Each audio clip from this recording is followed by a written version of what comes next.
بسم اللہ الرحمن الرحیم۔ اسلامی تاریخ میں سے قوم سبا یمن میں دو پہاڑوں کے درمیان معارب نامی شہر تھا۔ اس میں قوم آباد تھی جسے قوم سبا کہا جاتا تھا۔ یہاں کے بادشاہوں نے ان دونوں پہاڑوں کے درمیان ایک انتہائی مضبوط ڈیم بنوایا تو جو سد معارب کے نام سے مشہور تھا۔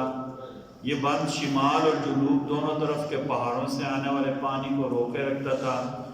اس پانی کی وجہ سے ان کے دارالحکومت معارب شہر کے دونوں جانب تقریباً 300 مربع میل تک خوبصورت باغات، ہری بھری کھیتیاں، قدم قدم پر خوشبودار پھول اور عمدہ عمدہ میووں کے درخت لگے ہوئے تھے۔ قوم سبا ایک زمانے تک اللہ کے حکموں کو مانتی رہی، مگر ان نعمتوں میں پڑھ کر اور دولت کی فراوانی ہونے کی وجہ سے اللہ کو بھول گئے، کفر اور شرک میں پڑ گئے، نافرمانی انہوں نے شروع کر دی۔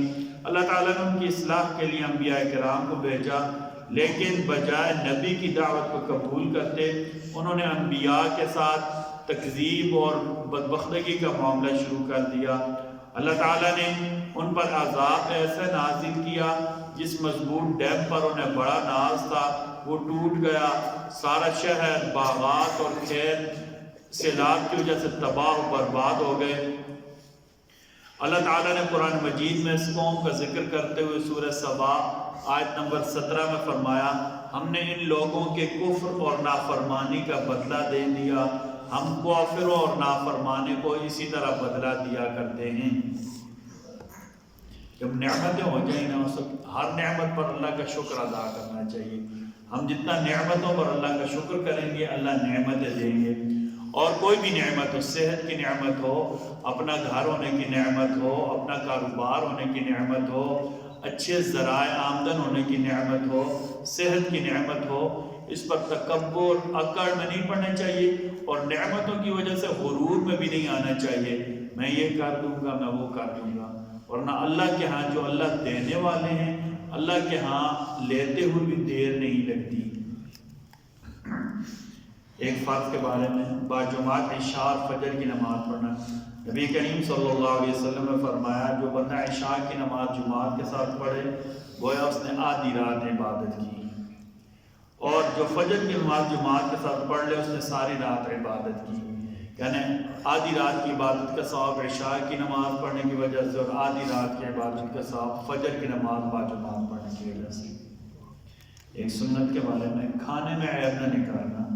نبی کریم صلی اللہ علیہ وسلم نے فرمایا، حضرت ہریرہ فرماتے ہیں کہ آپ صلی اللہ علیہ وسلم کا معمول مبارک یہ تھا، آپ کھانے میں سے عیب نہیں نکالتے تھے، اگر چاہتے تو کھا لیتے، اگر اچھا نہ لگتا تو چھوڑ دیتے۔ یہ ہمارے گھروں میں لڑائیوں کی ایک بڑی وجہ بھی یہ ہے، ہم گھروں میں کھانوں میں سے عیب نکال کر کئی دفعہ تو ناشکری کرتے ہوئے کھانا اٹھا کر پھینک دیتے ہیں۔ کھانے میں نمک اچھا نہیں ہے، گھر والوں کو اچھے طریقے بتا دیں آپ نے کھانا پکایا اس میں نمک کی کمی ہے، یا جب کوئی مناسب موقع اچھے طریقے سے سمجھا دیتا ہے آدمی۔ اگر ہم کھانے میں سے عیب نکالنا شروع ہو جائیں گے تو ایک تو ناشکری ہوگی اور دوسرا گھر میں فساد کا باعث بن جائے گا۔ ہر چیز کا مناسب طریقہ ہوتا ہے۔ اسی طرح بعض علماء نے لکھا ہے کہ جس گھر میں رزق میں برکت نہ ہو رہی ہو یا رزق کی تنگی ہو رہی ہو تو وہ کھانا کھانے کے بعد جو برتن ہیں ان کا خیال رکھیں۔ ہمارے عمومی طور پر ایک غلط بات ہے، ہم جو ہے نا سالن وغیرہ اتار کر نالی میں پھینک دیتے ہیں، یا سنک وغیرہ میں برتن رکھے ہیں وہ بھی نالی میں پھینکنے کے مترادف۔ بہتر یہ ہے کہ ایک پرانا کپڑا رکھیں یا ایک ٹاکی ہو، جو سالن پلیٹ کے ساتھ بچ جائے یا پرانا سالن ہو اسی کسی لفافے میں علیحدہ سے انڈیل لیں۔ وہ لفافہ اٹھا کر ظاہر ہم کھا تو نہیں سکتے، پھینکنا ہی ہوتا ہے نا، اس کو کسی ٹرنک وغیرہ میں مناسب طریقے سے رکھ دیں۔ نالی میں کوشش کریں نہ پھینکیں، کیونکہ اس کی وجہ سے رزق کی بے حرمتی ہوگی اور رزق کی برکت اٹھ جائے گی۔ رزق کی بے حرمتی ہوگی اور رزق کی برکت اٹھ جائے گی۔ کئی دفعہ ہوتا ہے سالن کئی گھروں کے سامنے کتنے دن تک نالی میں پڑا رہتا ہے، یہ بڑی رزق کی بے حرمتی ہے، اس سے بچنے کی کوشش کریں۔ گھروں میں اپنا معمول کیا بنا لیں کہ جتنا بھی سالن وغیرہ بچے کسی کپڑے کے ساتھ صاف کر کے لفافے وغیرہ میں ڈال دیں، کپڑا بھی دوبارہ دھویا جا سکتا ہے، رزق کی بے حرمتی نہ ہو. ٹھیک ہے. ایک فضیلت والا عمل اپنے کسی عزیز کی وفات پر صبر کرنا. نبی کریم صلی اللہ علیہ وسلم نے فرمایا، اللہ تعالیٰ فرماتے ہیں جب میں اپنے کسی مومن بندے سے دنیا والوں میں سے اس کا کوئی عزیز لے لیتا ہوں، والد چلے گئے، والدہ چلی گئی، گھر والی چلی گئی، اولاد میں سے کوئی چلا گیا یا اولاد کا والد کوئی بھی چلا گیا، اس پر وہ صبر کرتے ہیں، وفات پر صبر کرتے ہیں، تو اللہ تعالیٰ فرماتے ہیں ان کے صبر کی وجہ سے میرے پاس جنت کے علاوہ کوئی اجر نہیں رہتا. یعنی ان کے صبر کی وجہ سے میں جنت ہی دوں گا.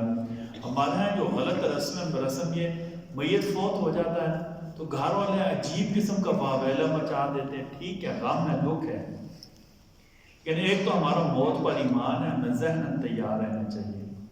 دوسرا کئی مرتبہ تو یوں ہوتا ہے کہ گلی سے آتے ہی شور، عورتوں کا بین کرنا یہ شرعاً جائز نہیں ہے. اپنے آپ کو پیٹنا میت کے موقع پر، بال نوچنا، شور واویلا کرنا یہ جائز نہیں. ہاں غم ہے، آنسو آ جاتے ہیں قدرتی، وہ تو شرعاً جائز ہے، بلکہ اچھے امور میں سے، مستحسن امور میں سے، محمود کاموں میں سے، پسندیدہ کام جو دکھ کی وجہ سے بے ساختہ جو آنسو آ جاتے ہیں. لیکن باقاعدہ واویلا کرنا، چیخیں مارنا، بال نوچنا، کئی دفعہ تو بے پردگیاں بھی ہو جاتی ہیں، ان چیزوں سے بچنا چاہیے. ٹھیک ہے، یہ شرعاً بھی جائز نہیں ہے. آپ صلی اللہ علیہ وسلم کی تعلیمات ہمیں کیا ہے؟ فوتگی پر صبر کرنا. طب نبوی سے معدہ کی صفائی کے لیے کیا کرنا چاہیے؟ نبی کریم صلی اللہ علیہ وسلم نے فرمایا انار کو اندرونی چھلکے سمیت کھاؤ کیونکہ معدہ کو صاف کرتا ہے. انار میں ویسے بھی فائدہ ہے، پھر اس کے اوپر پیلا سے چھلکا تو سمیت کھائیں گے، معدہ کو صاف کرتا ہے. انار کے اوپر جو بڑا ہوتا ہے نا چھلکا، اس سے اتار کر کوٹ کر رکھ لیں، اس کے بہت سارے فائدے ہیں. اس کے بہت سارے فائدے ہیں. ایک اس کا فائدہ یہ ہے کہ اگر سردیوں میں جو بزرگ حضرات ہیں جن کو زیادہ بار بار پیشاب آنے کی وجہ ہوتی ہے، کوئی اور وجہ، اگر وہ اس کو تھوڑا تھوڑا روزانہ کھانے، زیادہ نہیں کھانا کیونکہ ٹھنڈا بہت ہوتا ہے. ٹھیک ہے، تو اس سے یہ بار بار پیشاب آنے کی جو بیماری ہے یہ کافی حد تک کنٹرول ہو جاتی ہے. اسی طرح کیا کہتے ہیں، جن لوگوں کو پرانی کھانسی ہوتی ہے نا، وہ انار کے دانے کھائیں کچھ عرصہ تو کافی فائدہ دیتے ہیں، پرانی کھانسی ٹھیک ہو جاتی ہے. اسی طرح انار کے جوس، جو تازہ انار ہوتے ہیں ان کا جوس نکال کر پیا جائے. تو مجھے تو نہیں پتہ لیکن یہ جو لوگ تھے مصر کے، ان کے یہاں بڑی معروف بات تھی کہ جن کا بلڈ پریشر وغیرہ ہائی ہوتا ہے، یہ لوگ، یا جن کا دل کے کسی وال وغیرہ کا مسئلہ ہوتا ہے، اگر یہ کسی ترتیب سے مسلسل استعمال کریں تو اس میں بہت زیادہ فائدہ ہوتا ہے. قرآن کریم کی نصیحت سورہ احزاب آیت نمبر 70 اور 71. اللہ تعالیٰ فرماتے ہیں ایمان والو اللہ سے ڈرتے رہو، سیدھی اور سچی بات کرو، اللہ تمہارے کام سنوار دیں گے، تمہارے گناہ بخش دیں گے. جس نے اللہ اور اس کے رسول کا کہنا مانا تو اس نے بڑی سعادت اور کامیابی حاصل کر لی. آپ کی خدمت میں گزارش کی، بارش ہو رہی ہے، بارش ہو رہی ہے تو نبی کریم صلی اللہ علیہ وسلم یہ دعا مانگا کرتے تھے، اللہم صیبا نافعا، اللہ اس بارش کو آپ ہمارے فائدے کا باعث بنا دیں. بارش بہت زیادہ ہو رہی ہو، دعا مانگنی، اللہم سقیا رحمہ لا سقیا بلاء ولا حدم ولا غرق.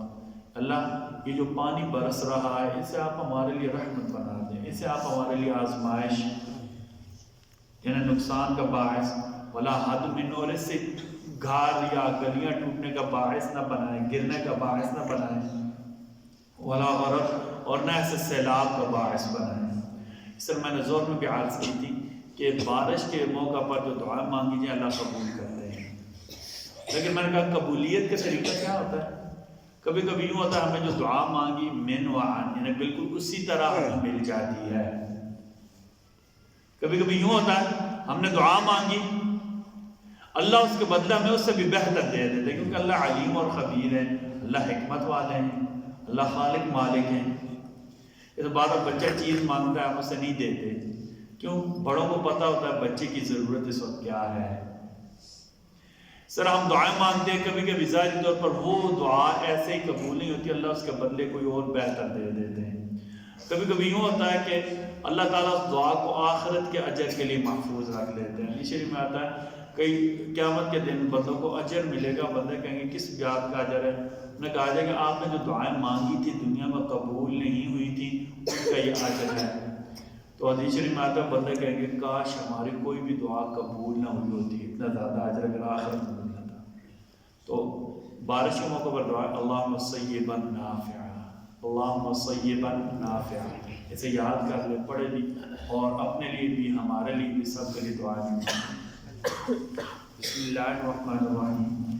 اے کریم و رحیم اللہ جی آپ ہمیں معاف فرما دیں، اللہ جی آپ ہمیں صحت عطا فرما دیں، آپ ہمیں نمازی بنا دیں، ہمارے گھروں میں خیر و برکت سکون نازل فرما دیں، قرضوں سے مالی محتاجی سے آپ ہمیں محفوظ فرما دیں. اللہ جی اس مسجد کو نمازیوں سے آباد فرما دیں، غیب کے خزانوں سے مسجد اور مدرسے کے سارے معاملات آپ درست فرما دیں. کریم و رحیم اللہ جی ہر محتاجی سے آپ ہمیں محفوظ فرما دیں. کریم و رحیم اللہ جی ہمارے بڑوں کی مغفرت فرما دیں، ہمارے چھوٹوں کی مغفرت فرما دیں، ہمارے مردوں عورتوں کی مغفرت فرما دیں. صلی اللہ تعالی علی خیر خلقہ محمد صلی اللہ علیہ وسلم وعلی آلہ و اصحابہ اجمعین. آمین.